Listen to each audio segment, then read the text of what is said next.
სექტემბერი იწყება და ადამიანებს ელემენტარული შესაძლებლობა არ აქვს საკუთარი შვილების სკოლებში გაუშვან, ერთი წყვილი ფეხსაცმელი უყიდონ, შარვალი უყიდონ და ამასობაში დედაქალაქის მერი რომ ქვია, წალენჯიხაში ჩადის იმ რაიონში, ესე ვთქვათ, იმ ქალაქში, სადაც ხალხი, ესე იგი, ხორცს თვიდან თვემდე ვერ ჭამს და ადამიანების დიდ უმრავლესობას პურის ფქვილი გამოაქვს განვადებით.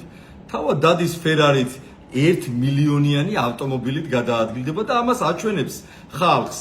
ამასობაში ეგრეთ წოდებული კვადროციკლები დასეირნობენ, რომელთა ჯამური ღირებულება არის 300,000 ლარი. მინიმუმ რაღაცა შორტი, ეგრეთ წოდებული ტრუსი აცვია, რომელიც 1000 ლარის ღირებულებისაა და იპრანჭება, დაიარება, ხალხის გაჭირება არაფრად უღირს ამ კაცს. ცოტა მართლა მძიმე საყურებელი ხო არ არის ის, რასაც აკეთებენ. თან სხვათა შორის დააკვირდით, ერთი მუშა, გლეხი, ადგილობრივი ადამიანი არ ხვდება კადრში, იმიტომ რომ ეს ლაქშერი ვიდეო უნდა იყოს. უნდა იყოს, რომ ყველა მდიდრულია, ყველაფერი მდიდრული მოჩანს იქ და შესაბამისად გაჭირებული კაცის ადგილი მის ვიდეოებში არ არის. გაჭირებული ადგილობრივის ადგილი მის ვიდეოში არ მოხვდა.